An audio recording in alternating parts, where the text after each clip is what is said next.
visi. Iya, ya, tanpa kita sadar gitu ya. Setiap tahun di pekerjaan kita buat visi, tapi saking seringnya kita buat visi, sampai setiap tahun juga kita revisi. Ya, jadi rethinking itu sesuatu yang menarik. Itu kalimat kata yang menarik untuk Anda jadikan perhatian fokus utama.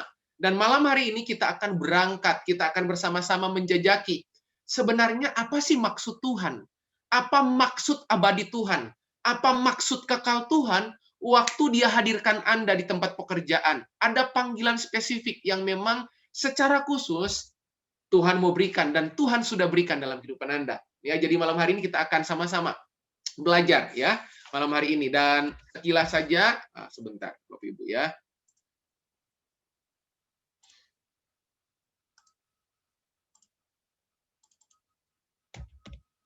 Oke, ini perkenalan saya Bapak Ibu ya. Saya singkat, perkenalan singkat aja, sebab konon katanya nggak kenal maka nggak sayang. Padahal setelah dikenal belum tentu disayang. Ya, ya. Perkenalkan, nama saya Jeffrey Teresna, ada di depan Anda. Itu anak dan istri saya. Ya, istri saya namanya Nora Yuliana. Ya, kami 14 tahun pernikahan. Ya, dan itu anak sematawayang kami, Kesia Arlin. Dan saya board of leader dari gereja SMCC, Saints Movement Community Church di Surabaya. Lalu saya juga Director of Excellent Leader Training Indonesia, sebuah lembaga pelatihan yang hadir mendampingi, menjembatani, dan menjadi partner di beberapa company di Indonesia. Dan saya menjadi Director di sini, Professional Coach, konsultan dan konselor. Dan malam hari ini saya akan juga sedikit sharing dengan mapping tools yang saya create sendiri dari bagaimana Anda menemukan purpose ya lewat 7 assessment tools ya. Jadi PURPOSE. Jadi kalau Anda mengisi tools tersebut ya, Anda jawab, Anda isi kuesionernya dari akronim PURPOSE, maka Anda dengan sadar dan sengaja akan mengantar Anda menemukan apa yang menjadi blueprint hidup Anda. Karena biasanya orang kalau ditanya, apa sih tujuan hidup saya? Ya, kita tanpa kita sadar, kita itu bilang, ya pokoknya saya mirip Doraemon. Aku ingin begini, aku ingin begitu, ingin ini, ingin itu. Banyak sekali. Sampai saking banyaknya, sampai nggak ada yang kita dapat. Ya, nah, itu. Lalu saya juga seorang professional behavior, purpose and career coach selama 12 tahun. Itu beberapa certified yang tadi disampaikan ya. Jadi saya seorang master DISC analysis ya. Beberapa certified itu yang saya hadirkan buat Anda ya. Anda nggak usah lihat certified-nya. Kenapa saya tampilkan certified-nya? Karena ada Tuhan di balik sertifikasi itu. Amin, Bapak Ibu ya. Oke, mari rekan-rekan kita mulai ya. Saya yakin udah nggak sabar dari tatapan wajah, mata yang terlihat ya. Ya, udah nggak sabar dan saya akan mulai. Siapkan catatan alat tulis Anda, bahkan siapkan pertanyaan terbaik asal jangan sulit. Sebab saya mahir menjawab pertanyaan mudah ya. Nanti kalau yang sulit-sulit bisa tanya sama Pak Vincent boleh, Pak Fihan boleh, Pak Aris boleh, apalagi Pak Sun ya. Pak Sun paling mahir menjawab semua pertanyaan yang nggak terjawab ya. Ya, kita akan sama-sama kolaborasi kalau perlu ya. Oke, malam hari ini yuk kita mulai. Nah, ini tables of content-nya. Jadi malam hari ini kita akan sama-sama berangkat menemukan apa sih definisi dari calling and working. Kita harus satu isi kepala, kita harus satu frame berpikir. Karena kalau kita nggak berangkat dari definisi, nah bahaya nanti ya. Karena apa yang Anda definisikan sama dengan yang saya definisikan berbeda. Nah, kalau perbedaan definisinya aja udah berbeda, nanti tujuannya nggak nyampe-nyampe, Bapak Ibu ya. Anda ke kiri, saya ke kanan. Saya mau ke depan, Anda ke belakang. Nah, supaya kita sejalan, ya, yuk kita akan sama-sama mendefinisikan apa itu calling, apa itu working. Ya, lalu bagian yang kedua, saya mau sharing tentang kingdom history, ya, sejarah kerajaan from Eden to Golgotha. Lalu yang ketiga, kita akan bahas kingdom impact, ya, bagaimana kita melepaskan pengaruh dalam calling dan working-nya kita, dalam panggilan dan pekerjaan kita. Ingat baik-baik bahwa Tuhan ada di sana. Makanya dalam seluruh aktivitas Anda, belajar melihat Tuhan di semua yang Anda lihat. Ya, jangan suka lihat Tuhan hanya di dalam gedung gereja. Ya, tapi belajar lihat Tuhan di semua yang Anda lihat. Ya, Dalam pernikahan Anda lihat Tuhan, dalam pekerjaan Anda lihat Tuhan, dalam pelayanan Anda lihat Tuhan. Melihat Tuhan di semua yang Anda lihat. Lalu yang terakhir saya akan tuntun Anda how to find our purpose. Ya, tentunya yang di dalam Tuhan, tentunya yang Tuhan sudah depositkan, yang Tuhan udah berikan dalam kehidupan Anda. Oke, saya yakin akan menjadi menarik pembahasan kita malam hari ini ya. Oke, saya lanjut teman-teman Bapak Ibu. Oke, yuk kita masuk pada bab yang pertama atau pada bagian yang pertama ya, mendefinisikan apa itu calling and working. Nah, Bapak Ibu, Saudara, rekan-rekan, nggak usah khawatir. Saya mengambil definisi ini dari sumber yang terpercaya, ya. Jadi bukan saya yang bikin rumusan. Jadi bukan saya yang mendefinisikan, ya. Definisi menurut kamus Merriam-Webster. Wah, ini kamus yang jadi rujukan setiap kali banyak orang mengajar, banyak orang sharing, ya, selalu berangkat merujuk pada definisi ini. Nah, Anda lihat, apa sih definisi calling? Ya, ya, calling itu berarti ada yang manggil, ya. Makanya ada jawaban panggilan tak terjawab. Wah, pernah nggak? Pernah nggak? Ya, Anda ditelepon, tapi Anda nggak dengar. Lalu tiba-tiba setelah Anda sadar, Anda lihat handphone Anda, ada tulisan panggilan tak terjawab. Berarti ada yang manggil Anda. Oke ya? Ada yang manggil Anda, berarti yang memanggil Anda itu Tuhan. Oke ya? Nah, hari ini Anda lihat definisinya. Apa sih calling itu? Calling itu sederhana. Kalau Anda lihat dalam definisi bahasa Inggris, terjemahannya simple, simple ya. Daripada bingung-bingung, aduh, Pak Jeffrey ini terjemahannya repot banget, susah banget. Simpelnya gini, simpelnya gini. Calling itu punya definisi dua. Yang pertama, definisi calling itu semacam gini, dorongan batin yang kuat. Wah, jadi dorongan batin. Saya ulang, kata kuncinya batin. Jadi semua orang yang punya batin pasti ada dorongan. Ya, ya, ya. Semua hal yang didorong dari dalam itu lebih sifatnya permanen. Makanya coba lihat, orang yang nggak tahu panggilannya, kehidupannya akan dipandu oleh tekanan. Orang yang kehidupannya nggak tahu panggilannya, kehidupannya dipandu oleh perasaan. Orang yang kehidupannya nggak tahu panggilannya, kehidupannya dipandu oleh tekanan, perasaan, situasi, kondisi. Makanya jangan heran, panggilannya mut-mutan. Ya. Dorongan batin yang kuat terhadap tindakan tertentu. Terutama, itu ada kata terutama bila disertai dengan keyakinan akan pengaruh ilahi. Wow, Kamus Webster aja itu ngerti rohani loh. ya, Kamus Webster aja itu ngerti arti panggilan. Jadi kalau Anda berkata begini, saya terpanggil, saya dipanggil, itu berarti ada divine connection. Ada koneksi ilahi di dalamnya. Jadi ingat baik-baik, hidup itu bukan gini, muda foya-foya, tua kaya raya, mati masuk surga. Bukan teman-teman, bukan. Buat rekan-rekan yang kaum profesi, ini waktunya Anda rethinking. Anda berpikir ulang. Sebab hidup tanpa tujuan adalah hidup tanpa makna. Wah, ya. Saya ulang, hidup tanpa tujuan itu hidup tanpa makna. Ya, ada satu ketika ada yang bertanya sama saya, Pak Jeffrey, bagaimana membuat apa sih arti hidup ini? Wah, arti hidup ini simple. Arti hidup ini sama dengan hidup yang berarti. Ya. Jadi kalau Anda belum bikin arti dalam hidup Anda lagi sedang nggak hidup. Makanya ada iklan bilang bikin hidup lebih hidup. Ya, gimana caranya bikin hidup lebih hidup? Ya Anda mesti tahu apa yang menjadi calling Anda. Di situ ada tulisan pengaruh ilahi. Jadi keyakinan Anda, tindakan Anda itu lahir dari sebuah pengaruh. Aduh, pengaruh itu sampai gini. Anda itu dikuasai, Anda itu dipandu, Anda itu dituntun, Anda itu didorong oleh Allah sendiri. Amin, Bapak Ibu ya. Paham sampai sini ya? Nah, arti yang kedua dari calling adalah pekerjaan atau profesi yang biasa dilakukan seseorang. Aduh, rasanya definisi yang kedua kurang asik ya.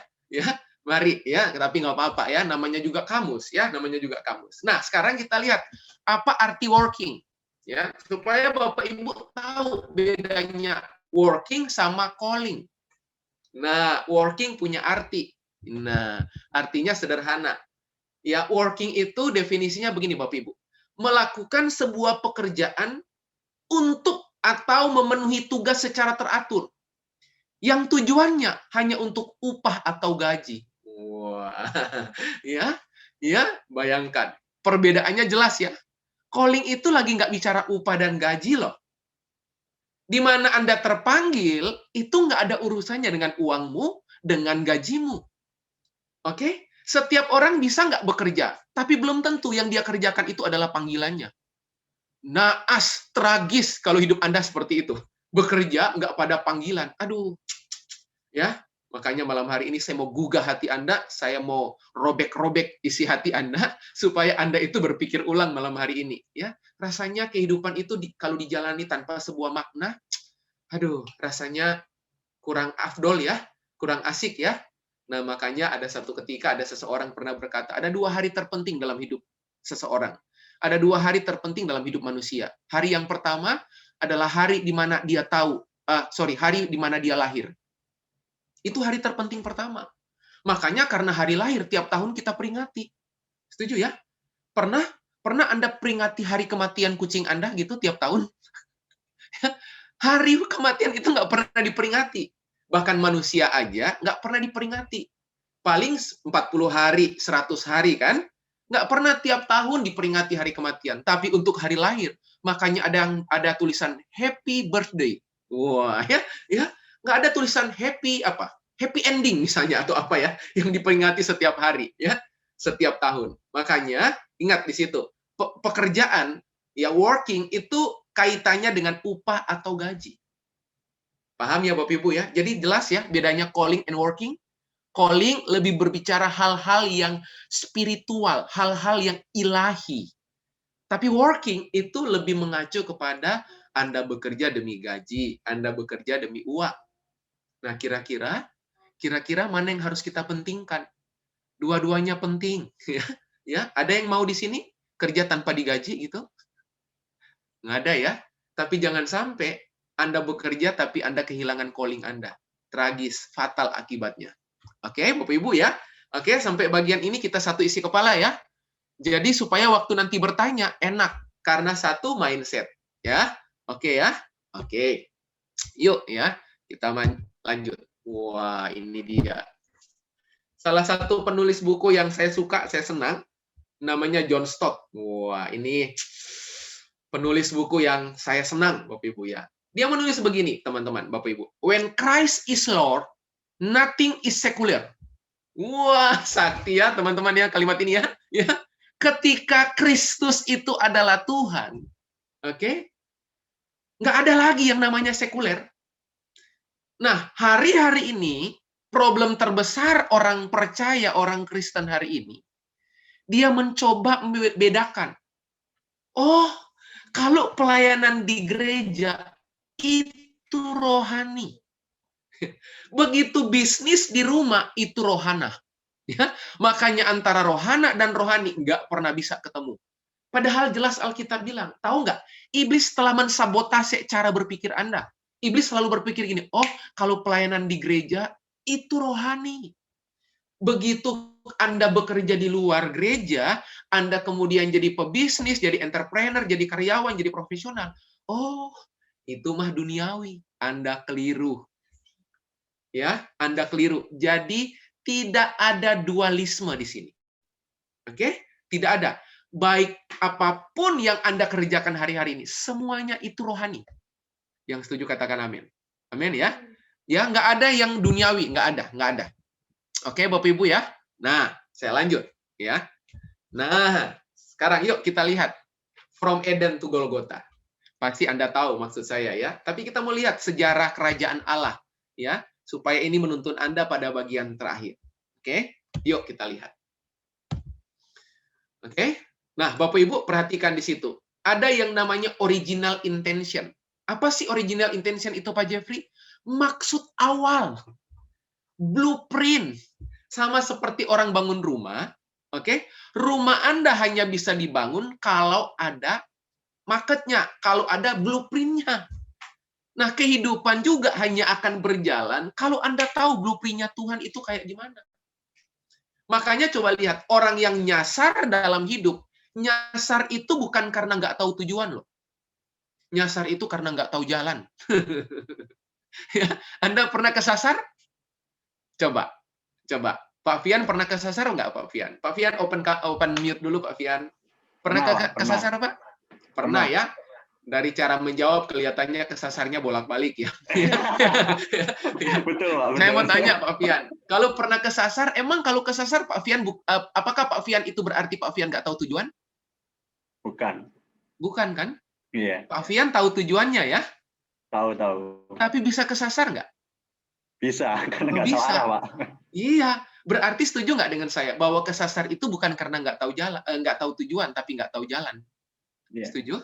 Setuju. Oke, terima kasih Pak Fian. Terima kasih. Oke, nah makanya hidup itu harus dimulai dari tujuan, teman-teman. Ya, bahaya kalau Anda itu nggak berangkat dari titik berangkat yang sama seperti Tuhan. Titik berangkat Tuhan itu selalu tujuan. Oke? Saya ulang, titik berangkat itu harus dimulai dari tujuan. Dan bukankah manusia itu lapar tujuan? Setuju? Setuju ya? Coba, malam hari ini yang join di sini ada tujuannya nggak? Ada. Atau iseng aja pingin lihat wajah saya gitu. Ya, nggak mungkin ya. Ya, karena setiap kita itu manusia itu lapar tujuan. Nah, problem terbesar dalam persoalan tujuan, panggilan, calling, banyak titik awal pencarian tujuan salah. Kenapa salah, Pak Jeffrey? Kenapa? Karena kita seringkali memulai titik awal pencarian tujuan selalu dari dirimu sendiri. Itu problem. Jadi kalau ada motivator yang selalu bilang begini, kalau Anda pikirkan, Anda yakin Anda bisa, Anda pasti bisa. Kalau saya ada di ruang seminar itu, saya orang pertama angkat tangan. Saya bakal bilang, bisa apa? Sebab Alkitab bilang, di luar Kristus kamu tidak dapat berbuat apapun. Halo? Saya mau tekankan itu. Saya mau kritisi para motivator yang di panggung-panggung itu menyuarakan sesuatu yang nggak pantas, yang nggak ada alasan kuatnya. Jangan Anda percaya, ya. Ya, jangan Anda percaya kalau selalu begini. Kalau Anda pikir Anda bisa, Anda pasti bisa. Anda bisa apa tanpa Kristus? Amin, Bapak Ibu. Ini salah. Harusnya tujuan penciptaanmu, tolehlah penciptanya. Halo? Anda harus menoleh penciptamu. Karena dialah yang menciptakan Anda, berarti dia tahu apa yang dia telah sematkan, apa yang telah dia depositkan di dalam kehidupan Anda. Oke? Nah, makanya yang benar adalah penciptaan tujuan harusnya dari penciptanya. Amin. Makanya coba lihat. Saya mau tanya di situ makanya. Pernahkah kita berpikir apa yang menjadi tujuan Tuhan ketika menciptakan manusia? Bapak Ibu, rekan-rekan tahu nggak? Orang yang mengerti tujuan hidupnya di dalam Kristus, tujuan hidup itu menyederhanakan hidup. Makanya kalau hidup Anda ruwet, itu tandanya Anda nggak punya tujuan hidup. Karena orang yang punya tujuan hidup itu menyederhanakan hidup. Jadi bukan masakan Padang sederhana, bukan ya. Bukan ya. Ya. Kalau Anda tahu tujuan hidup Anda akan mengerti mana yang yes dan mana yang no. Halo. Jangan yes semua. Makanya Anda omnipresent kayak Roh Kudus, ya, hadir di semua tempat. Paham Bapak Ibu, rekan-rekan? Wih. Udah ada yang tergoncang imannya kelihatannya. Ya. Saya lanjut. Ya.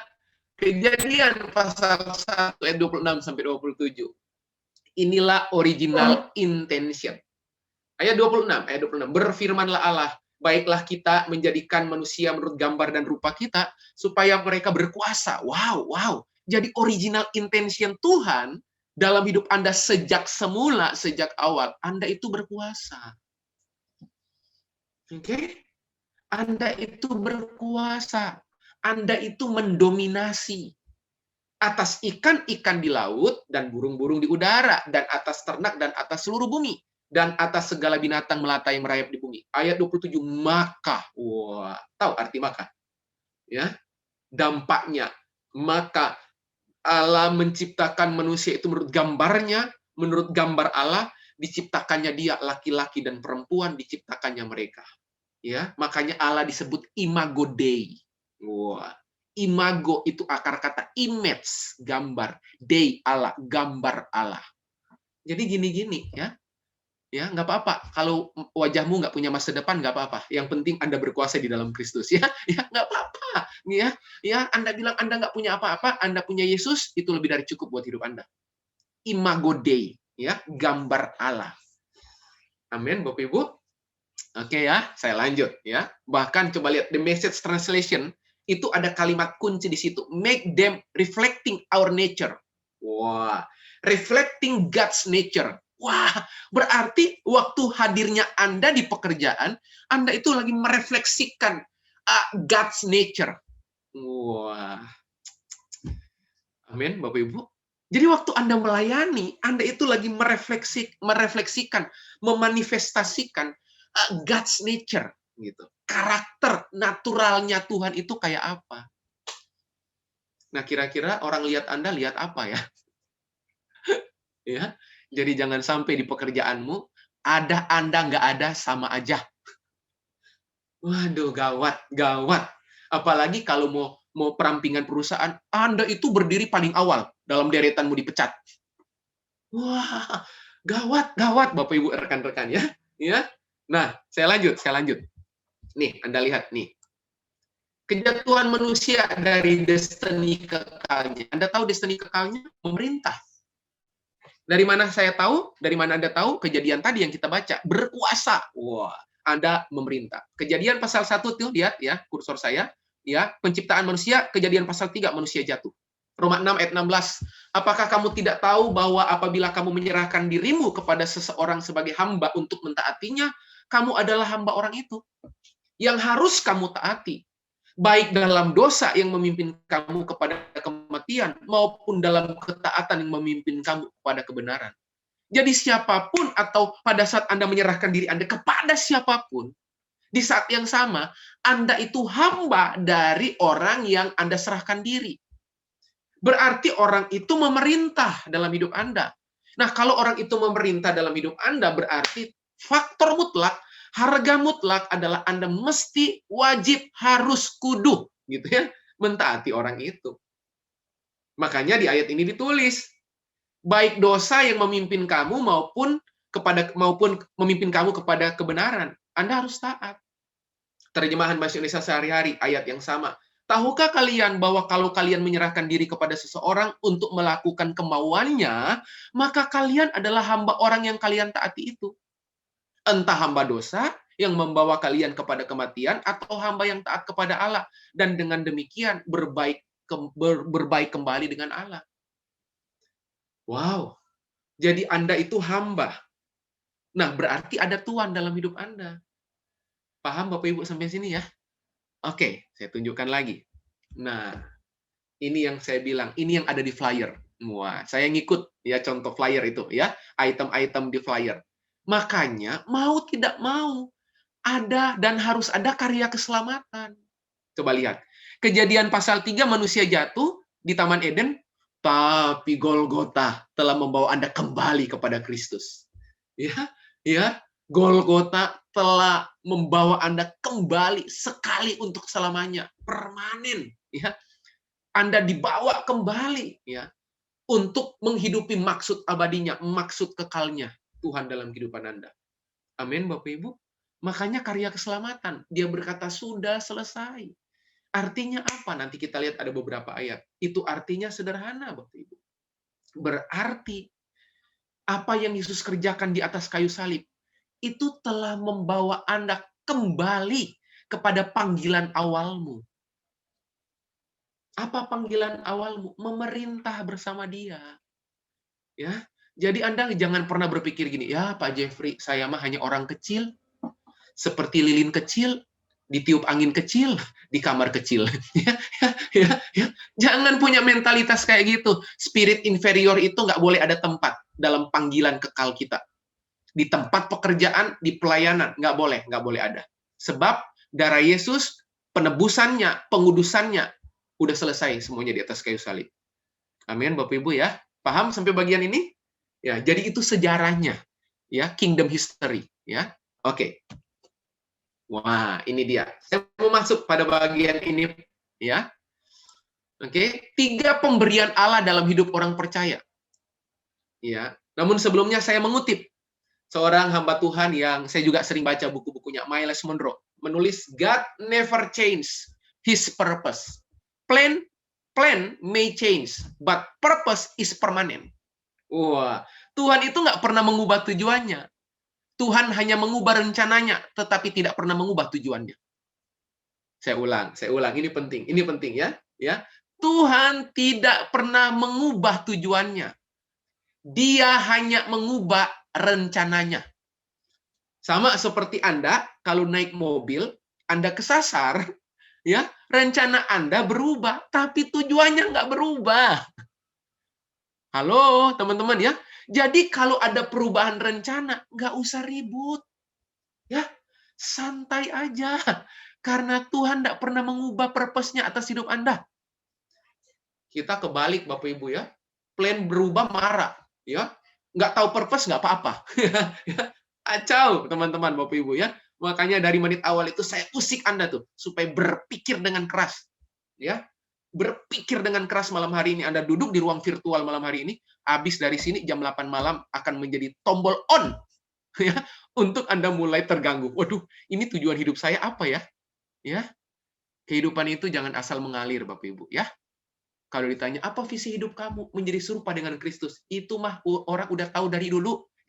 Dari zaman kekinian sampai kekekalan itu nggak berubah. Apa tujuan hidup kamu? Memuliakan nama Tuhan. Kalau itu semua orang tahu. Apa tujuan hidup kamu? Menjadi sempurna sama seperti Kristus. Tahu. Ya, itu bukan tujuan hidup. Ya, itu destiny kekal atas hidup Anda. Oke, nah makanya waktu karya penebusan tadi yang kita belajar di slide awal selesai di atas kayu salib. Wah, waktu dia berkata sudah selesai. Jadi jangan Anda jawab belum, jangan. Lawong dia berkata sudah selesai kok. Makanya dia disebut Alfa dan Omega. Dia yang awal dan dia yang akhir. Berarti Tuhanmu, Yesus Kristus yang Anda sembah, adalah Tuhan yang berdiri memandang waktu. Dia tidak bisa dikendalikan waktu. Dia tidak bisa dikuasai waktu. Dia nggak bisa ditekan oleh waktu. Sebab dia berdiri memandang waktu. Artinya apa? Berdiri memandang waktu punya arti apa? Dia bisa bereskan apa yang di belakang Anda, dan dia bisa siapkan yang terbaik pada apa yang ada di depan Anda. Itu berdiri memandang waktu. Makanya dia disebut Alfa dan Omega. Yang awal dan yang akhir. Kalau manusia berkata gini, ini akhir dari hidupmu. Jangan salah. Kata akhir itu hanya tepat diucapkan oleh Yesus Kristus namanya.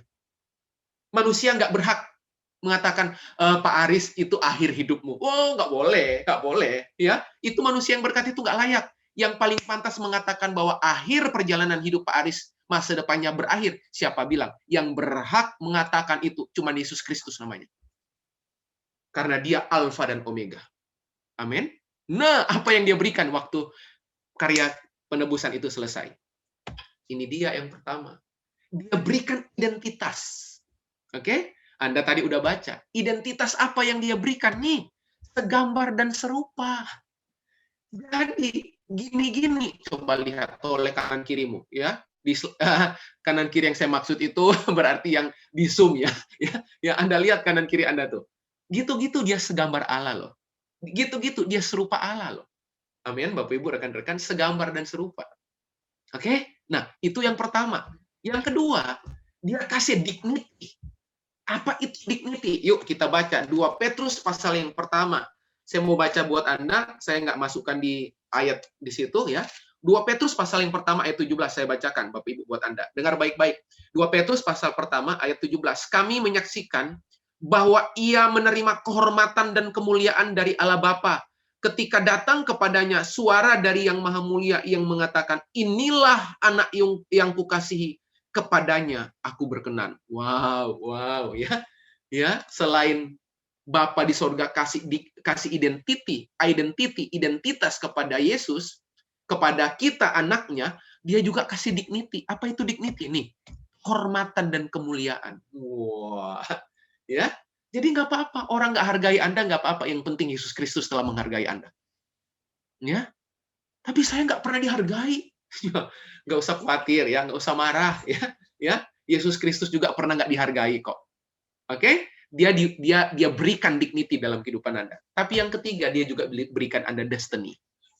Amin, Bapak Ibu. Identity, dignity, destiny. Efesus 2 ayat 10.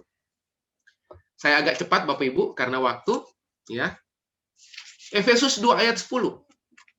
Efesus 2 ayat 10. Kalau Anda lihat ayat 10 dari Efesus pasal 2 saya baca. Karena kita ini buatan Allah, diciptakan dalam Kristus Yesus untuk melakukan pekerjaan baik yang dipersiapkan Allah sebelumnya. Ia mau supaya kita hidup di dalamnya. Jadi, di balik destiny Anda, dia menetapkan panggilan dan tujuan hidup. Amin, Bapak Ibu. Jadi ada 3 hal inilah yang dia berikan dalam kehidupan Anda.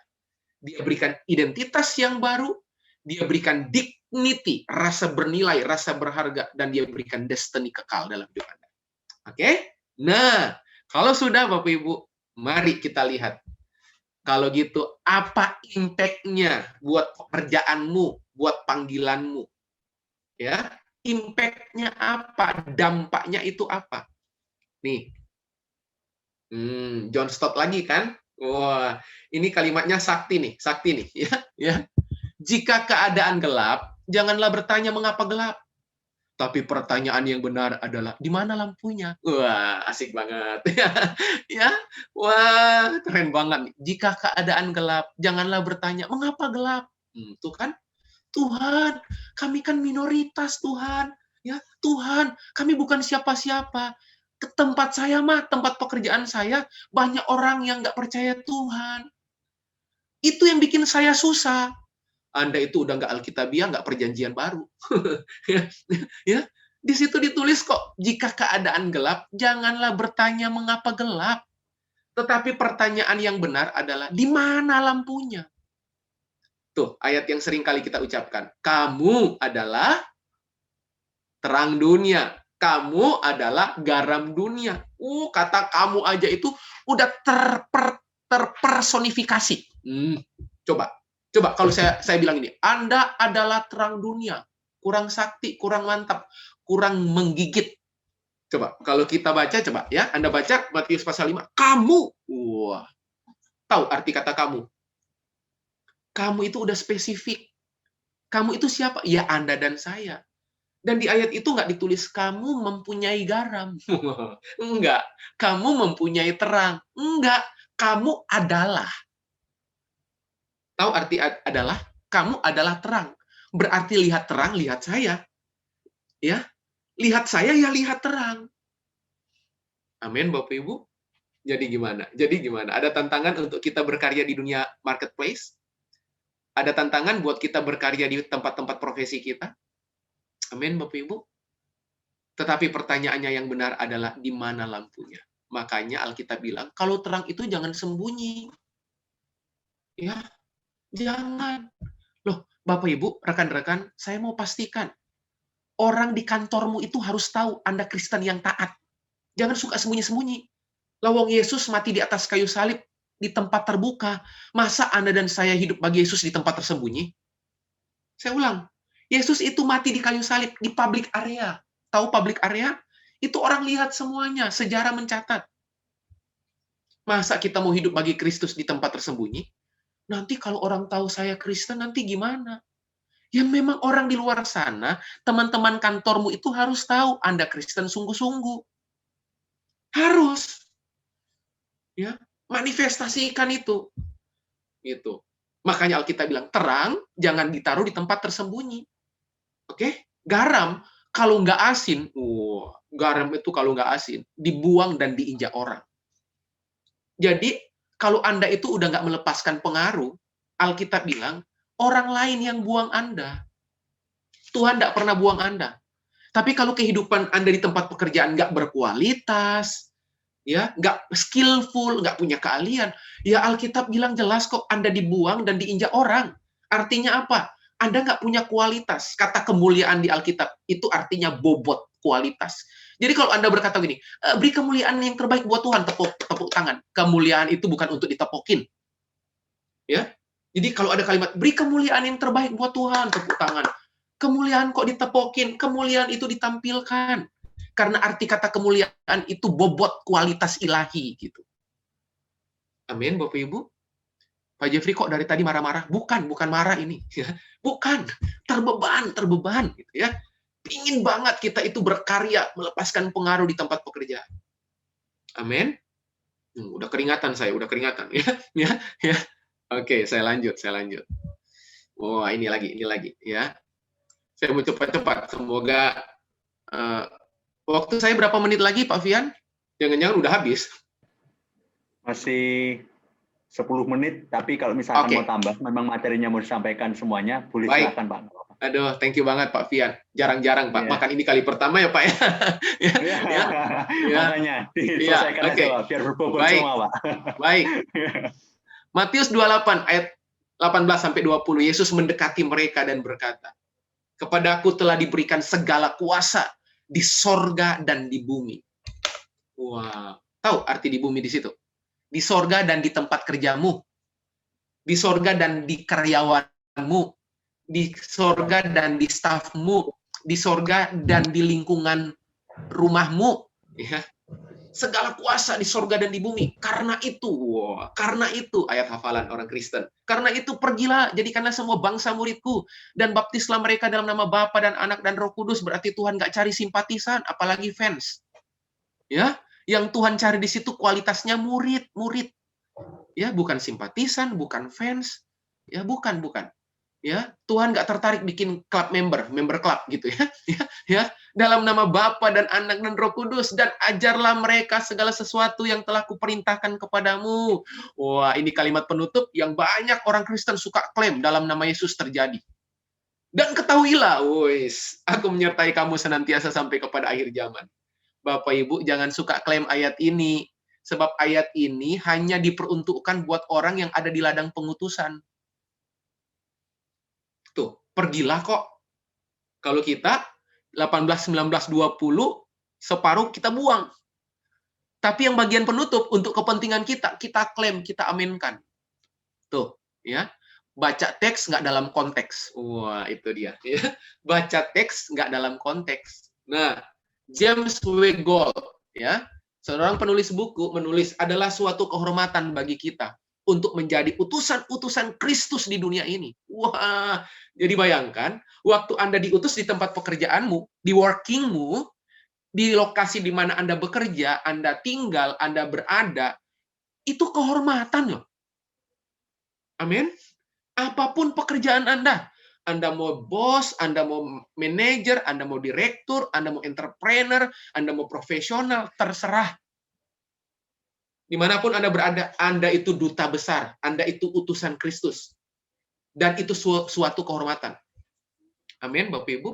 Adalah suatu sukacita besar untuk memancarkan terangnya melalui kehidupan kita.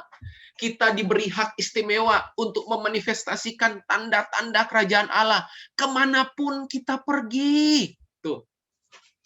Jadi kalau selama ini Anda datang di sebuah tempat pekerjaan, orang nggak merasa dampaknya.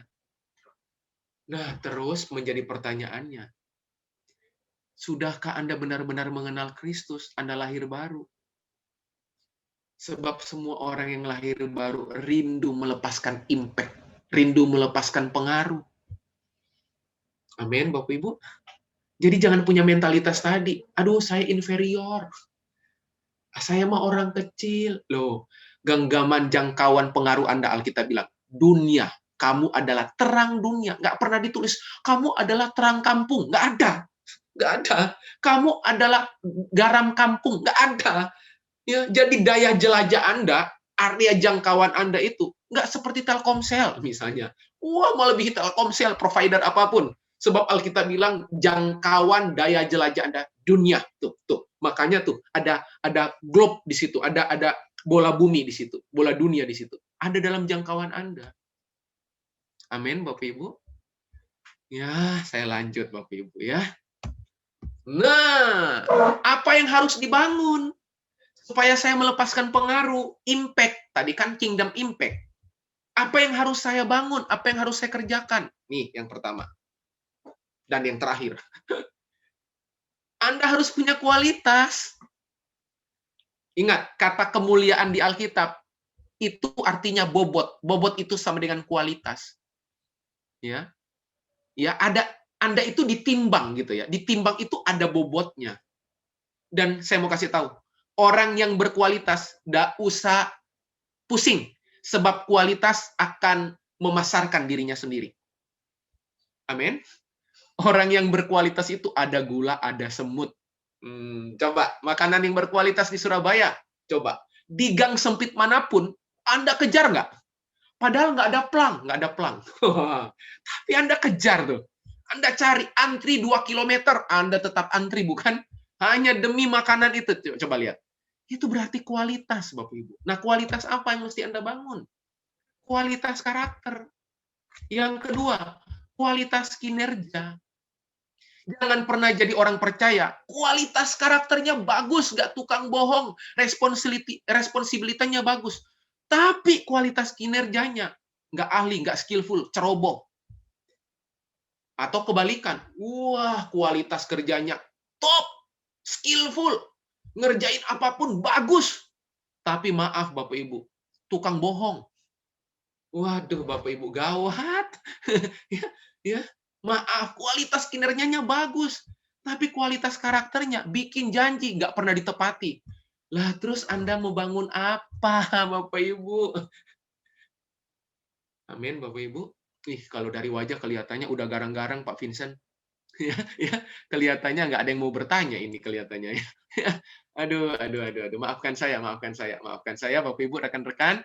Saya hanya ingin sementara menggugah Anda supaya kehidupan itu harus melepaskan pengaruh. Amin. Amin ya. Oke ya. Lanjut ya. Berarti antara kualitas karakter dan kualitas kinerja Anda harus punya dua-dua. Kunyah dua-duanya. Apa itu? Nikahi dua-duanya. Wow, gitu ya. Kawin dengan dua-duanya, ya. Kawini karakter itu, kawini kinerjanya. Nih Bapak Ibu. Bayangkan Bapak Ibu. Nanti Anda baca sendiri kitab Daniel. Daniel itu Bapak Ibu, Alkitab bilang, dicari kesalahannya nggak ada. Dicari kesalahannya nggak ada. Satu-satunya kesalahannya Daniel, Bapak Ibu tahu? Saudara tahu? Satu-satunya kesalahan Daniel adalah dalam gaya hidup ibadahnya. Setuju? Harusnya orang di luar sana persalahkan Anda dan saya itu gini. Jeff, kamu salah. Salah saya di mana? Kamu terlalu taat sama Yesus. Wah, gitu. Ya. Jangan sampai gini. Jeff, kamu salah. Salah saya di mana? Telatan masuk kantor. Walah. Halo. Oke, Daniel punya kualitas. Oke? Kualitas kerohaniannya, karakternya, spiritualnya top banget. Gimana dengan kualitas kinerjanya? 4 kali ganti presiden, ganti perdana menteri, ganti raja. Si Daniel nggak tergantikan. Kurang sakti apa tuh? Kalau seandainya Daniel cuma hebat di kualitas spiritual saja, kualitas karakter, besar kemungkinan Daniel cuma jadi menteri agama. Menteri agama pada masa itu. Paling tinggi, paling mulia. Ini enggak, 4 kali ganti raja. Wah, kepala staf kepresidenannya nggak pernah ganti. Wah, kita ganti presiden, ganti kepala staf. Daniel 4 kali enggak. Bagaimana dengan Yusuf? Wah, jangan ditanya. Yusuf membangun negeri. Mesir disejahterakan karena kehadiran Yusuf. Bayangkan orang kafir bertemu dengan Yusuf, disejahterakan kok. Coba. Mesir itu kafir. Yusuf ada di situ, sejahtera Mesir. Sampai masuk penjara, kepala penjara titip kunci penjara sama sama Yusuf. Coba, kurang sakti apa Yusuf itu? Berarti Yusuf itu kapanpun bisa melarikan diri loh, Bapak Ibu. Lawang kunci penjara dia punya. Amin. Dia punya kualitas karakter dan dia punya kualitas kinerja. Amin, Bapak Ibu ya, teman-teman ya, amin ya. Aduh, 1 menit lagi, masih ada. Saya tambah 10 menit lagi ya. 10 menit lagi ya, baru kita nanti tanya jawab. Saya lanjut. Yang terakhir. Oke, nah pertanyaannya. Oke, Pak Jeffrey, saya tahu saya harus membangun kualitas karakter saya. Saya tahu saya harus membangun kualitas kinerjanya saya. Tapi saya itu ahli di mana? Karena tidak mungkin saya melepaskan pengaruh hanya dengan bekerja begitu saja.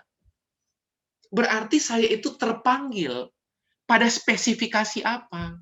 Gitu. Kayak handphone ini, handphone yang Anda punya, handphone itu punya spesifikasi.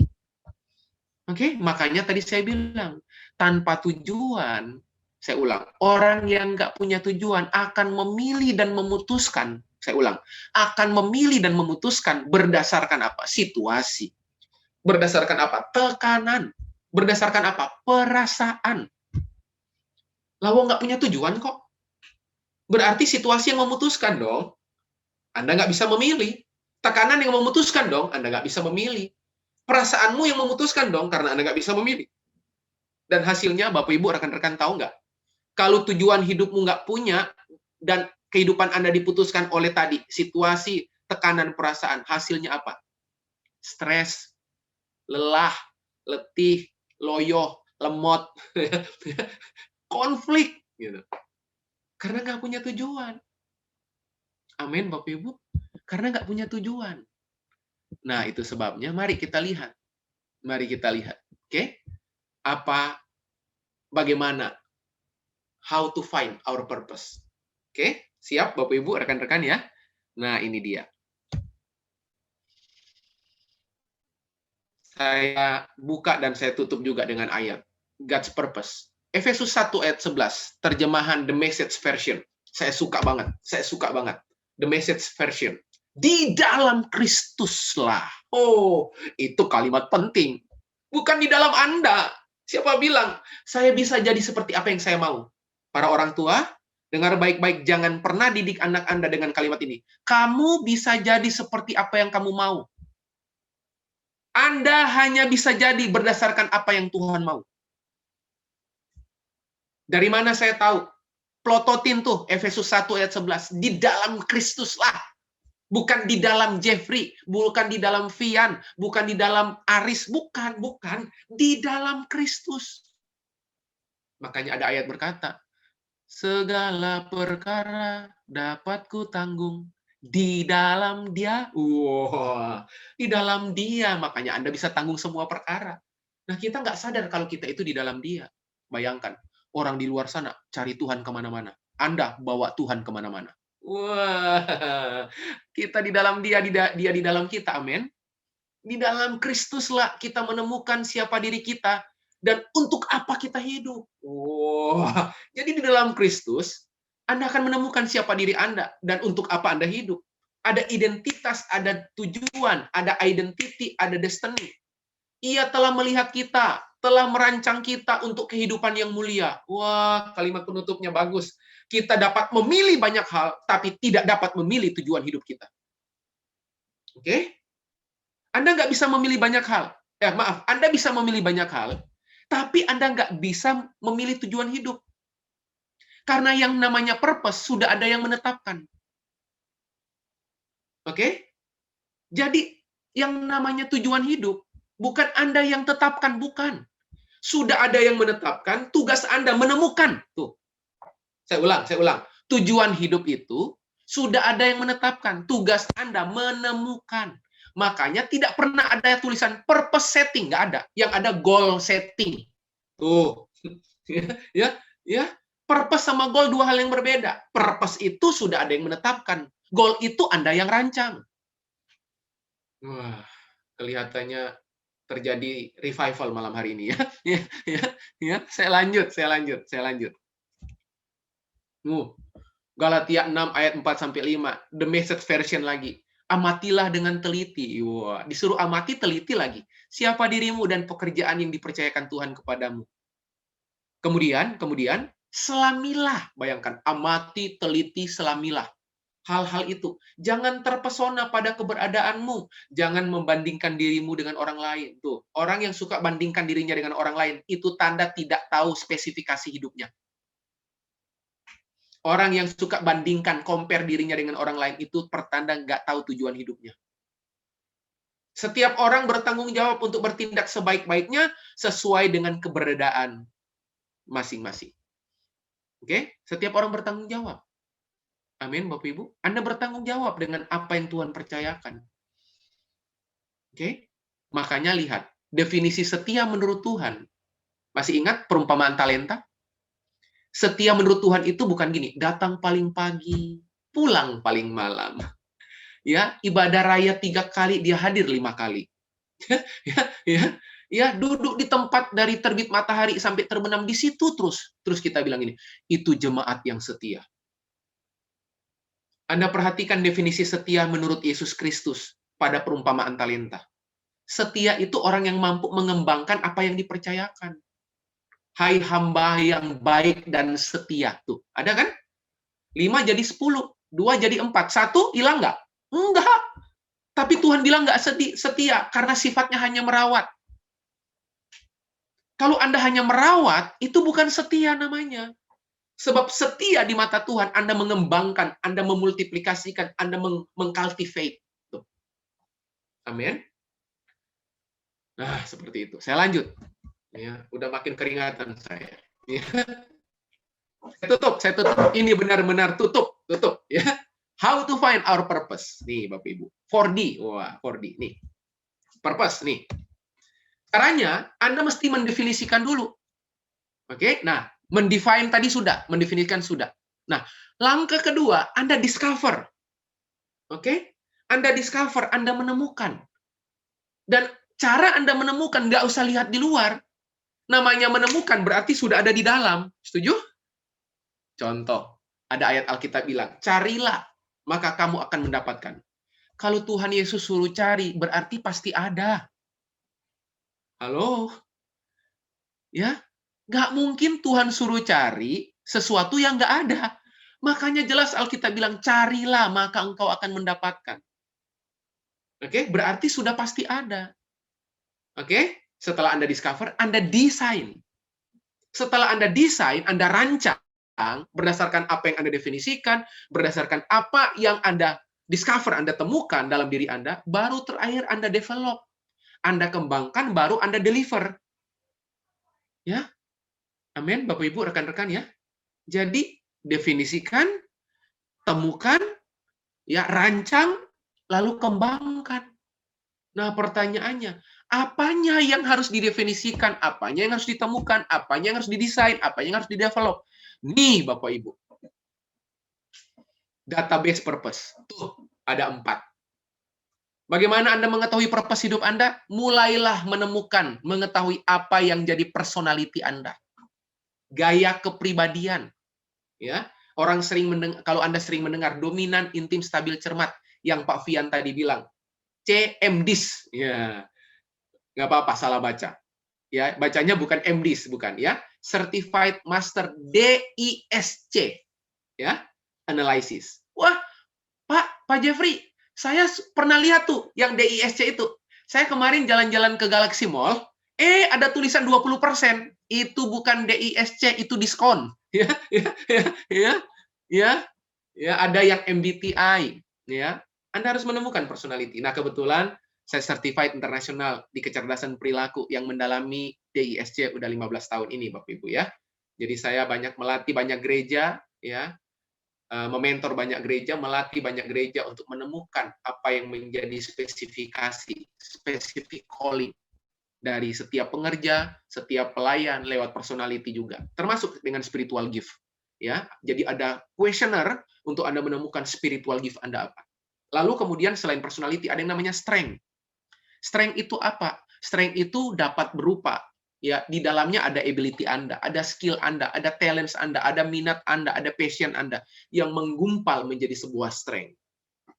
Oke? Lalu ada yang namanya spiritual gift. Waktu Anda terima Yesus sebagai Tuhan Juru Selamat, Tuhan kasih 21 karunia dalam diri Anda. Oke? 21 karunia loh. Ada ayatnya di Alkitab semuanya. Efesus, Roma, 1 Korintus, itu semuanya ada spiritual gift. Ya, karunia jawatan ada 5, karunia manifestasi Roh Kudus ada 9, karunia motivasi ada 7. 5 tambah 9 tambah 7, 21 karunia. Bayangkan begitu Anda lahir baru, langsung ditumpahkan sama Tuhan. Blok! Anda punya 21 karunia-karunia rohani. Wah. Ya. Aduh, berarti karunia rohani Pak Jeffrey cuma bisa di gereja ya? Siapa bilang? Karunia rohani itu bisa bermanifestasi secara utuh, aktif, sempurna di marketplace bahkan. Ya, ada kuesionernya. Ya. Ya, semuanya ada kuesionernya. Personality ada kuesionernya, strength ada kuesionernya, spiritual gift ada kuesionernya. Baru yang terakhir, life experience. Pengalaman-pengalaman hidup. Oke? Makanya ingat, apapun keadaan Anda di masa lalu, ingat, kita percayalah, dosa Anda sejahat, sekeji, senajis apapun di masa lalu, itu akan jadi aset berharga di masa sekarang. Percayalah. Amin, Bapak Ibu ya. Makanya coba lihat, Yusuf kehancuran hidupnya, Daud kehancuran hidupnya, jadi aset bernilai untuk kemuliaan Tuhan. Makanya Tuhan tidak pernah buang orang. Kita adalah sampah. Kita semua sampah yang dipungut kasih karunia. Amin. Kristuslah pusat anugerah dalam hidup kita.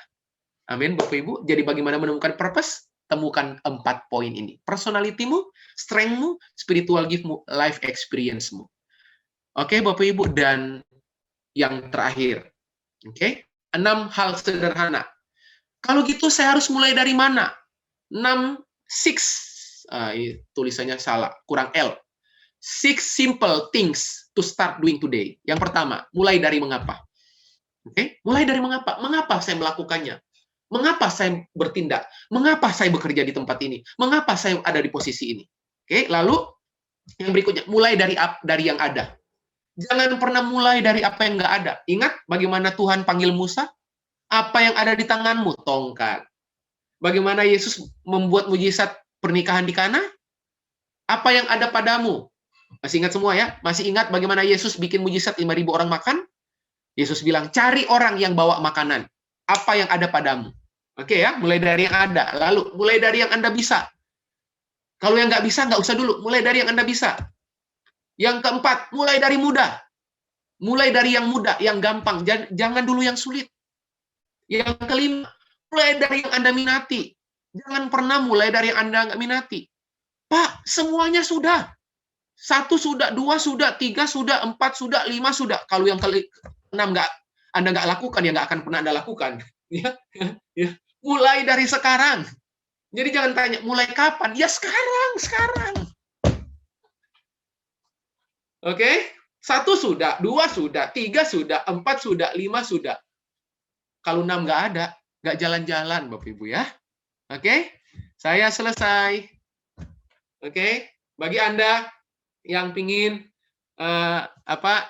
menemukan saya ya, Anda bisa lihat di Instagram, di nomor handphone, Facebook maupun di alamat email saya. Oke? Bisa catat, bisa invite, bisa kunjungi atau bisa add. Saya tulis kalimat penutupnya, mampu saja tidak cukup. Anda harus terampil dan ahli dalam bidang yang Anda tekuni lewat potensi yang Anda miliki. Tuhan Yesus memberkati Anda dari keturunan ke-7, ke-8, dan sampai seterusnya. God bless you all. Saya kembalikan. Terima kasih.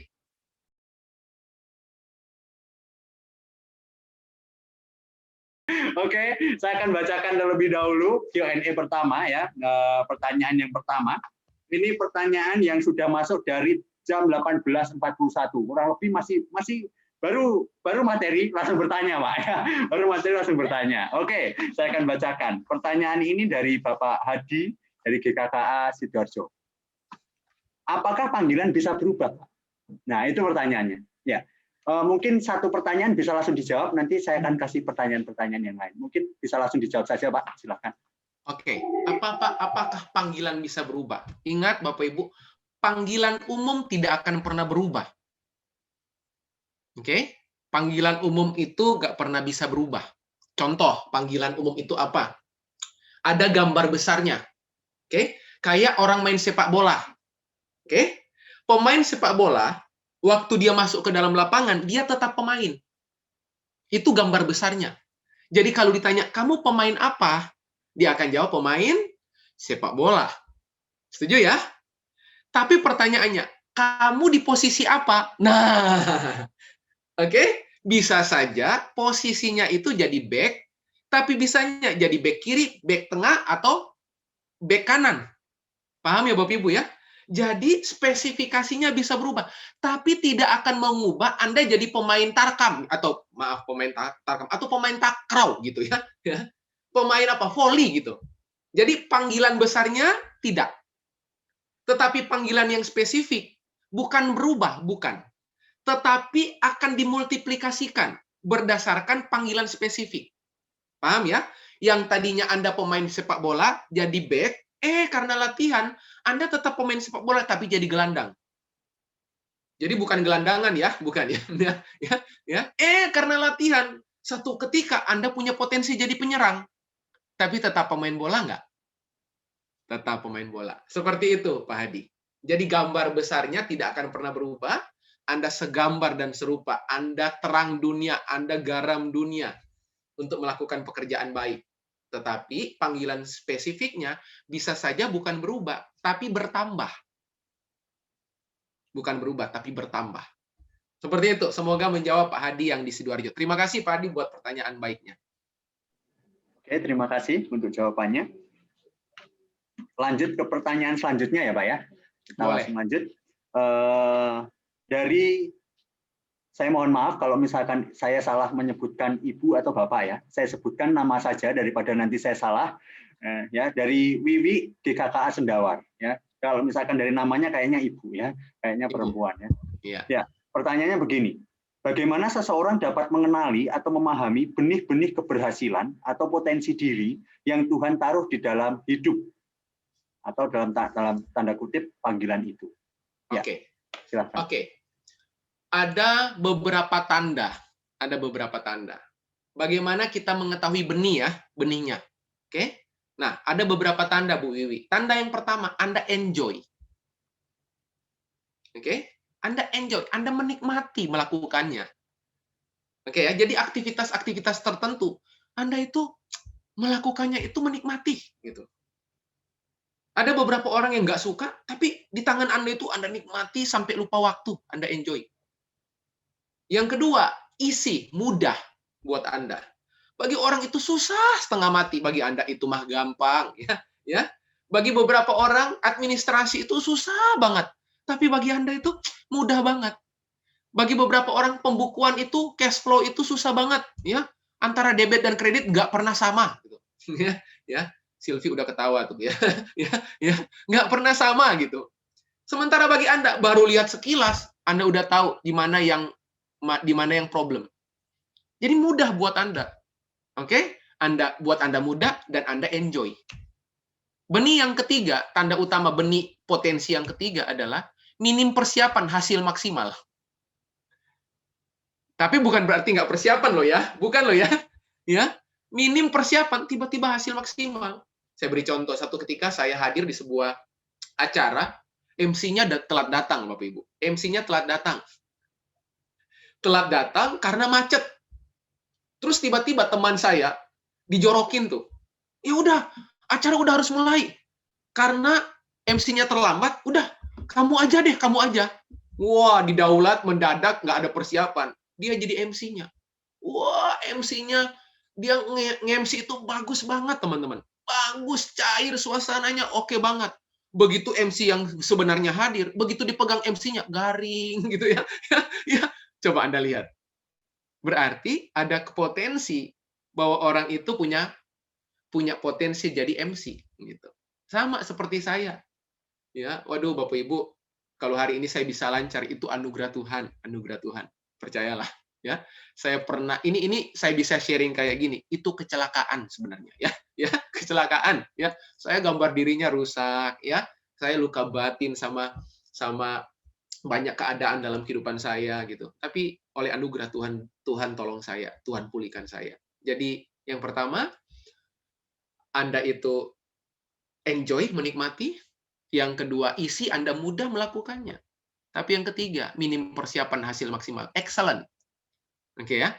Anda excellent melakukannya. Dan biasanya kalau ada benih-benih seperti itu ada perasaan ngangeni melakukannya. Pingin lagi gitu ya. Kayak ngisi seminar kayak gini. Aduh, saya suka banget ya. Begitu acara selesai, masih pingin lagi loh sebenarnya.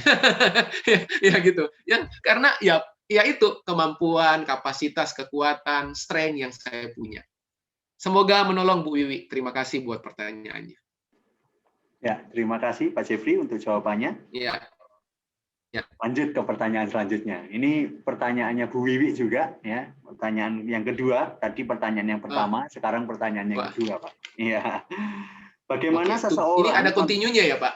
Iya, beranak, Pak. Bakso aja bisa beranak, apalagi pertanyaan, Pak. Ya, oke, kita lanjut ya untuk pertanyaan kedua. Bagaimana seseorang menemukan tempatnya dalam hidupnya di dalam tubuh Kristus, dan bagaimana seseorang bisa mengetahui bahwa dia dilahirkan untuk apa atau dilahirkan untuk panggilan apa? Nah, ini pertanyaan mudah tapi susah dijawab. Ya. Oke.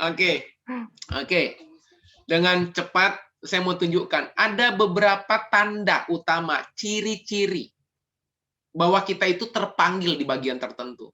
Nah, sebenarnya ini ada alat tesnya ya. Jadi saya melatih banyak gereja, bahkan saya melakukan personal coaching buat orang-orang ya. How to find your purpose. Jadi ciri-ciri purpose itu ya PURPOSE.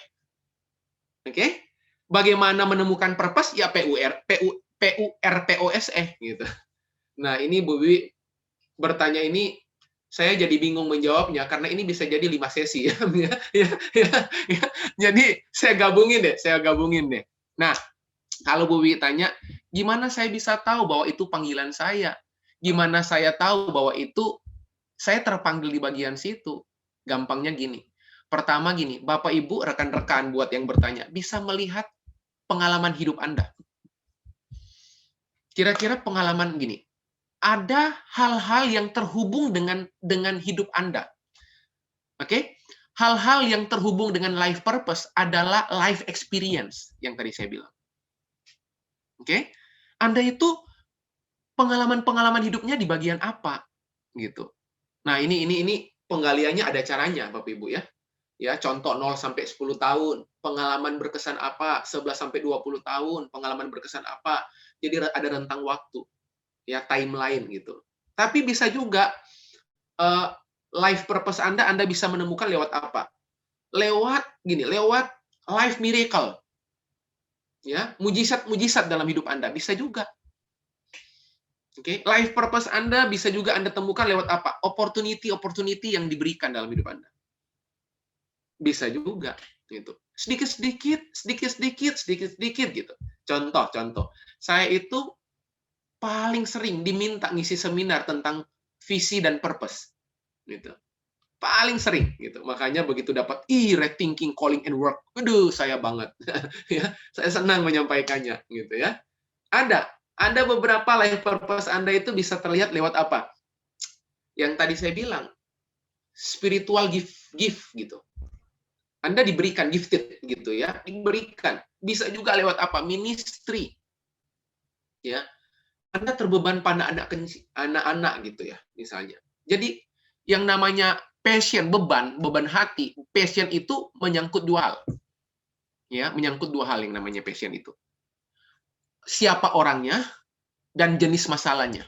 Jenis orang dan jenis masalah. Anda berkata gini, saya terbeban di dunia pendidikan. Pertanyaannya, pendidikan usia berapa? Jadi jangan jawab gini, segala usia. Waduh, bukan. Harus ada segmentasi spesifik. Saya terbeban di dunia pendidikan. Oke, jenis orangnya usia berapa? Pendidikan formal atau non formal?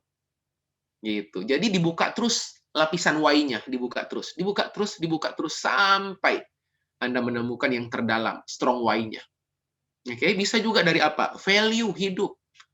Gitu. Beberapa dari Anda, value hidup Anda itu responsibility. Beberapa dari Anda itu value hidup Anda itu empati. Nah, kalau value hidup Anda itu empati, compassion, ya jangan kerja di perusahaan yang kompetitif. Nggak cocok dengan value Anda. Ya, cocoknya di mana apa? NGO, yayasan sosial. Anda akan fulfill di situ. Nah, seperti itu. Terus lengkapnya gimana, Pak Jeffrey? Ya, alat tes memang. Ya, yang tadi saya bilang, purpose, PURPOSE. Ya, jadi untuk menemukan purpose Anda lewat 7 akronim. PURPOSE, gampang dihafal. Dari situ Anda akan melihat rekam jejak Tuhan dalam hidup Anda. Seperti itu, Bu Wiwi. Ya. Ya, terima kasih. Saya melihat penanyanya dan saya melihat ada anggukan kepala, berarti tanda setuju ya Ibu ya. Oke, terima kasih Ibu Wiwi pertanyaannya dan terima kasih Bapak Jeffrey untuk jawabannya. Ya. Kita lanjut ke pertanyaan selanjutnya. Sebelumnya saya infokan sebenarnya pertanyaan kita akan ditutup di jam 19.30. Cuman karena pertanyaannya banyak, kita boleh tambah sedikit ya. Kita boleh Boleh. tambah sedikit karena kita ini orang baik-baik ya. Orang baik-baik. Jadi kita tambah terus, kasih diskon ya. DISC, tapi DISC-nya diskon ya. Oke, kita tambah. Hebat Pak Fian, biasa aja. Bisa aja Pak Fian. Ya. Silakan. Oke, kita lanjut ke pertanyaan selanjutnya. Nama penanyanya Ferry. Ini Bapak Ferry dari GBI New Life. Ya, begini pertanyaannya. Iya. Tuhan punya tujuan untuk setiap anak-anaknya. Kita harus bertugas menemukan tujuannya. Ya. Apakah ada kemungkinan kita tidak menemukan tujuan sampai akhir hidup? Atau bahkan kita tidak mempunyai atau tidak menyusun rencana untuk mencari tujuan? Atau bahkan kita tidak sadar kalau diri ini bebal dalam hal mencari tujuan hidup. Nah, ya kira-kira itu pertanyaan. Silahkan, Pak. Koma dan tanda tanyanya banyak banget ya. Iya, betul, Pak. Betul, Pak. Iya. Oke, saya jawab buat Ferry ya namanya ya. Ya, betul. Ya, Oke. Buat Ferry yang bertanya, thank you buat pertanyaannya. Kalau Ferry tanya, apakah setiap orang tidak punya tujuan hidup? Tidak. Dalam arti pasti punya. Oke, waktu Anda terima Yesus sebagai Tuhan Juru Selamat, Efesus 2 ayat 10, Anda punya tujuan hidup. Bahkan orang yang di luar Kristus pun punya tujuan hidup. Punya. Oke, jadi pertanyaannya, apakah punya? Pasti punya. Nah, pertanyaannya, kita itu pingin tahu nggak? Kita itu disiplin menemukannya nggak? Nah, itu jadi pertanyaan. Jadi mustahil Anda itu nggak punya tujuan hidup. Mustahil. Sebab Tuhan yang Anda sembah itu Tuhan yang bertujuan. Tidak mungkin Tuhan menciptakan Anda sementara dia disebutkan Tuhan yang bertujuan, lalu dia ciptakan Anda tanpa tujuan. Jadi tidak mungkin. Pertanyaannya, jawaban saya adalah tidak mungkin Anda tidak punya tujuan hidup, Anda pasti punya. Gimana cara mencarinya? Yang tadi saya bilang. Cara mencarinya sebenarnya Anda udah rasakan, tapi nggak ada yang konfirmasi. Gitu. Ingat, ada 3 cara untuk menemukan tujuan hidup. Yang pertama, mendoakannya. Yang kedua, dikonfirmasi. Tapi yang ketiga, lewat alat tes. Ya, mendoakannya bisa. Waktu Anda mendoakannya, atau Anda didoakan oleh seorang nabi, profetik yang mendoakannya. Bisa. Ya, tapi bisa juga lewat alat tes. Gitu. Nah, seperti itu. Nah, kalau Anda, ya ini, memang kelihatannya banyak banget yang bertanya ke arah alat tes ya. ya, nanti deh kapan-kapan Bapak Ibu ya, buat lagi ya. Tapi kudu onsite Bapak Ibu ya, nggak bisa kalau nggak onsite ya. Nggak bisa kalau offline nggak bisa. Seperti itu. Kayaknya harus ada season 2 ini, Pak. Ya, kalau online, maksud saya kalau online nggak bisa, harus onsite gitu. Iya. Semoga menolong ya, Ferry, pertanyaannya Ferry tadi yang bagus banget. Thank you, Ferry. Oke, terima kasih. Ya, kayaknya kita harus bikin season 2, nanti tolong dicatat Bu Silvi sama Pak Aris ya. Enggak ya. Oke, nantikan untuk ke depannya. Itu Pak Fian Silvi udah senyum-senyum itu. Iya. Kayaknya udah siap jadi ketua panitia yang kedua, Pak. Iya. Saya hadir. Rumah saya dekat tuh. Rumah saya dekat dengan Pondok Chandra. Oke, siap. Bukan cuma hadir, Pak, jadi pembicara lagi kayaknya. Oh. Ya. Oke, saya kita perlu lanjutkan, Pak. Perlu pamit sama Pak Vincent dulu. Iya. Oke, kita lanjutkan pertanyaan yang selanjutnya. Baik. Ya, masih ada waktu 15 menit lagi, kita tambah 15 menit lagi untuk kita sesi pertanyaannya ya. Ada pertanyaan dari saya, maaf kalau misalkan saya salah sebut Ibu atau Bapak, sekali lagi saya minta maaf. Namanya Ibu ya, Ibu, saya melihat namanya. Ibu Eva, GKI Bandung. Ya, betul ya. Ini. Apa penyebab spirit of inferiority dan bagaimana menghilangkannya? Iya. Iya, halo Kota Bandung ya, Bandung Lautan Api. ya. Eva ya. Iya, betul. Dari GKI Bandung. Salam kenal Eva, Bu Eva mungkin ya dari GKI Bandung ya. Saya boleh diulang kalimat pertanyaan penutupnya? Bagaimana menghilangkannya? Oke, bagaimana menghilangkannya? Oke, spirit inferior. Kenapa itu muncul? Nah, spirit inferior itu selalu berasal dari pengalaman masa lalu. Oke, siapakah faktor yang memberi kontribusi pengalaman masa lalu? Tentunya tempat lingkungan pertama kali kita hadir dan lahir. Namanya keluarga. Oke, ingat teman-teman, Bapak Ibu, kita bukan lagi cari siapa pelakunya ya, bukan ya, ya, bukan. Saya lagi nggak ngebahas itu, tetapi kita harus ngetris ke belakang. Nah, spirit inferior itu bisa datang dari pengalaman masa lalu di tengah-tengah keluarga. Contoh, kita dikata-katai, gitu. Contoh, kita diucapkan hal-hal yang nggak sepantasnya, makanya nempel di alam bawah sadar kita, nempel di metaprogram kita, dan diprogramming lagi. Ya, dan waktu dikata-katain misalnya maaf ya, kamu anak gagal, kamu anak gagal. Iblis bilang ini, amin. Ucapkan sekali lagi, beri salam kanan kiri muka belakang gitu ya. Ya, kamu anak gagal, kamu anak gagal, kamu anak gagal. Nah, pada akhirnya kita mengandung spirit inferior dari apa kata orang.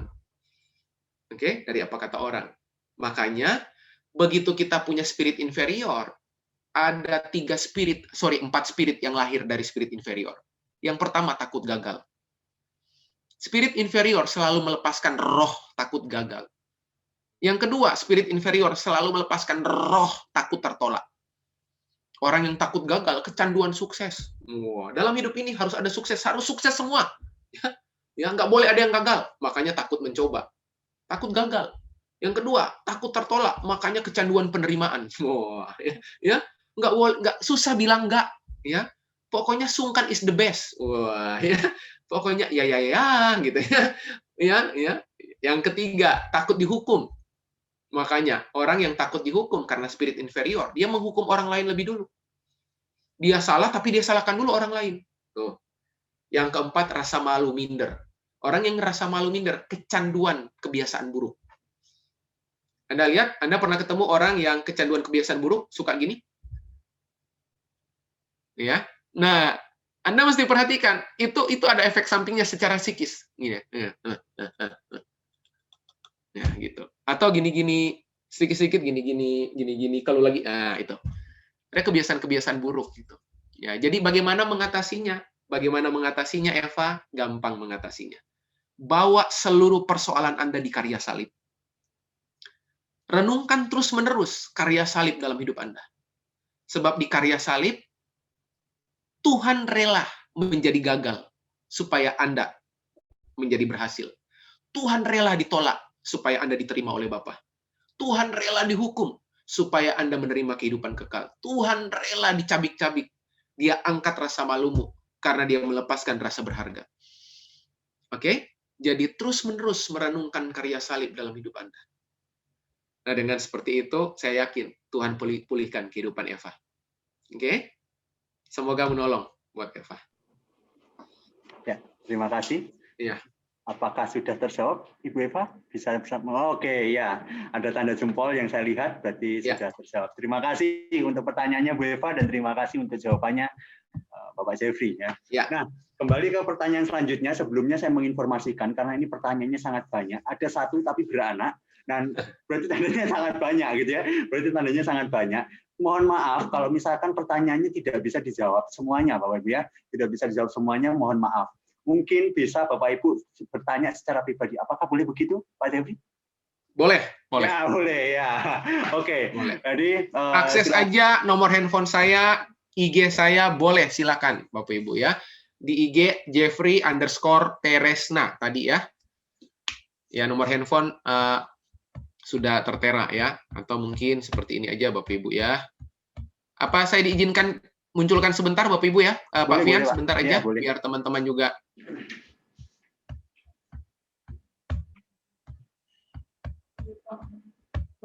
Nah, itu Bapak Ibu ya, nomor handphone dan udah ada terlihat?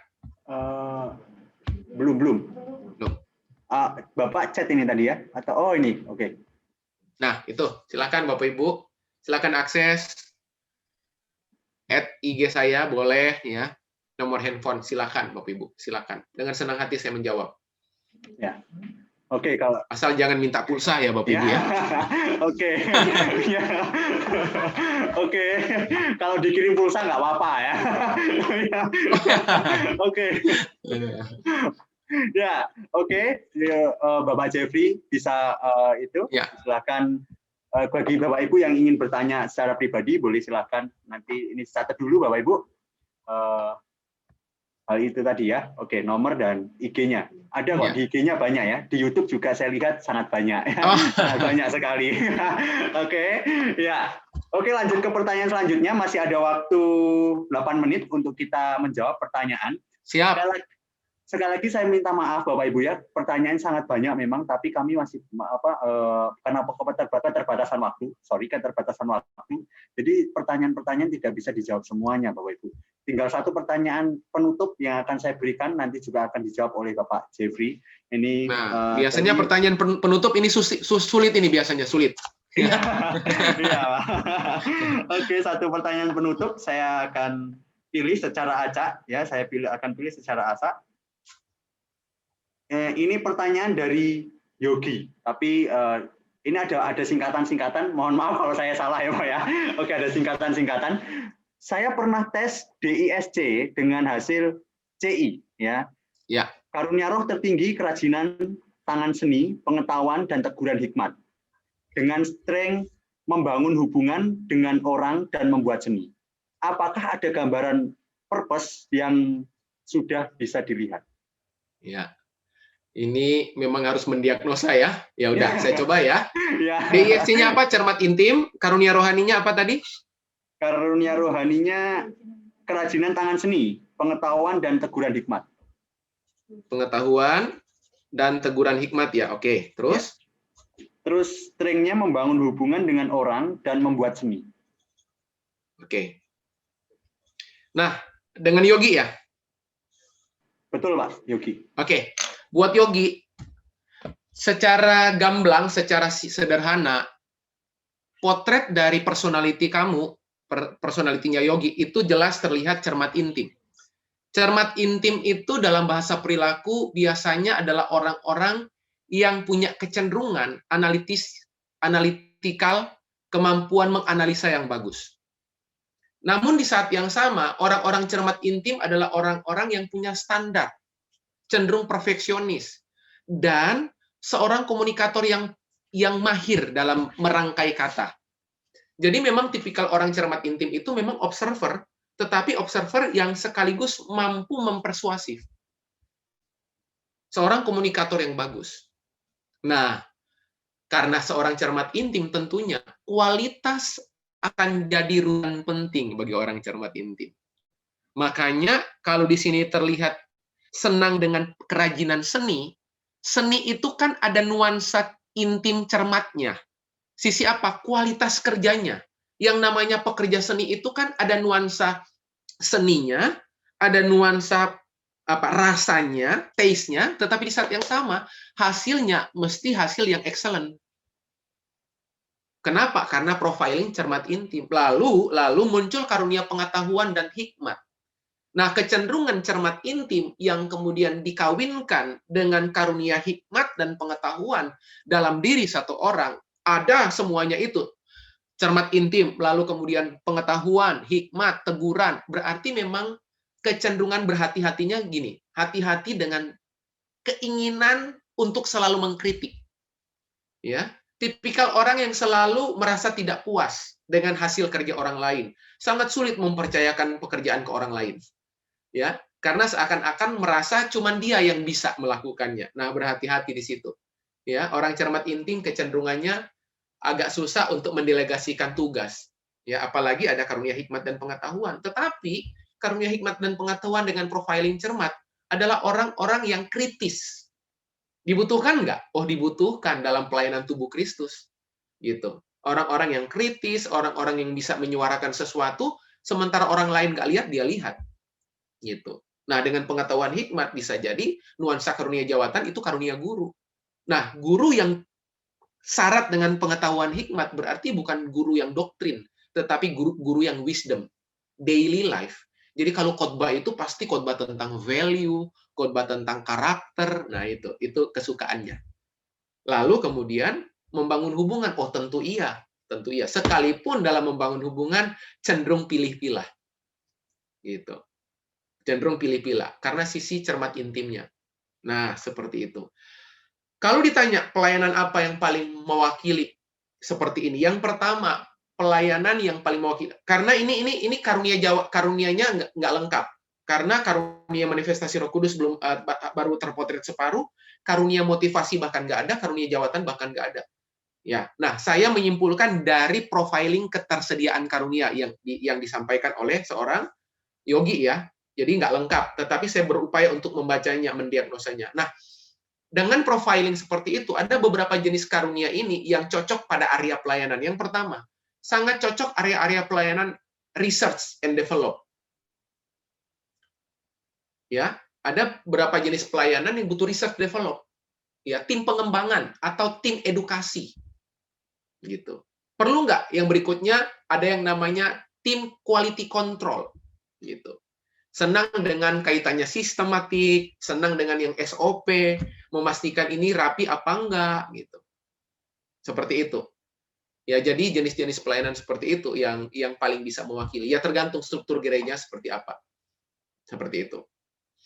Jadi, itu yang saya bisa sodorkan. Bapak Ibu, sekedar informasi aja, saya juga seorang accessor ya, seorang pelatih mentor spiritual gift ya, memetakan profiling mapping karunia Bapak Ibu ya. Jadi dalam diri Anda itu terpanggil di pelayanan-pelayanan seperti apa. Ingat, tempat yang tepat buahnya lebat.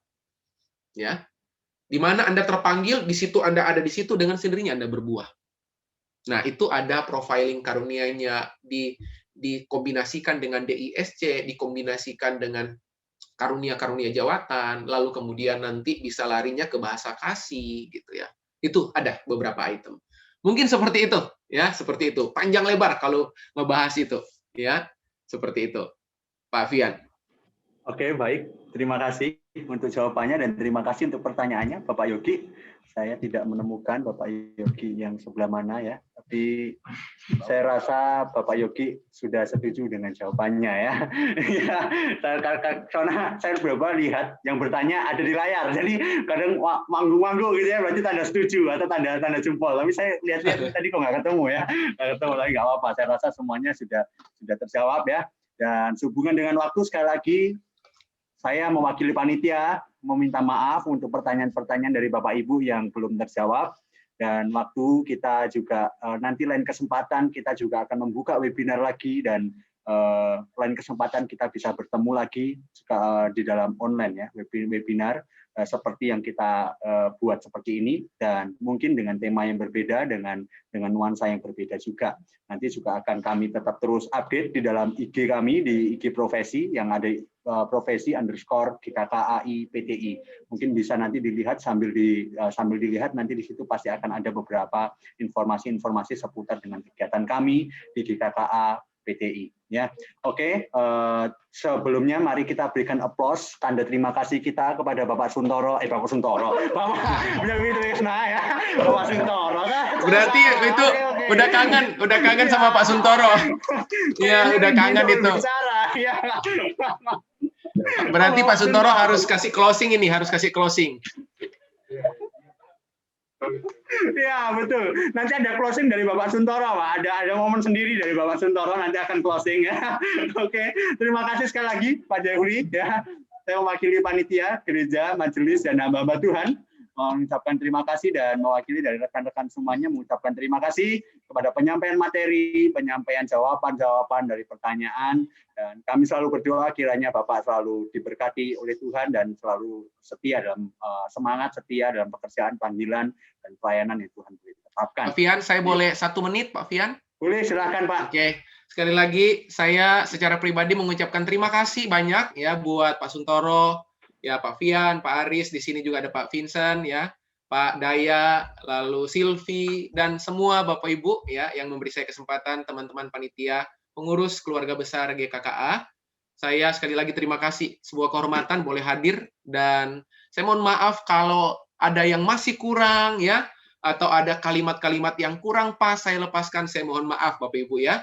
Dan besar harapan saya, Bapak Ibu, yuk ini waktunya kita benar-benar melepaskan pengaruh dari apa yang sudah Tuhan percayakan dalam kehidupan kita. Ya, jadilah terang, jadilah garam, dan lepaskan pengaruh dimanapun kita berhadir. Ya, dan percayalah, Roh Kudus akan terus menyertai kita dalam kehidupan kita. Oke, sekali lagi terima kasih dari semua yang hadir, dari ujung timur, ujung barat, ada yang dari kota manapun, saya nggak bisa sebutkan satu persatu, tapi sekali lagi terima kasih buat atensi Bapak Ibu yang sudah meluangkan waktu di weekend malam hari ini. Terima kasih, Tuhan Yesus memberkati.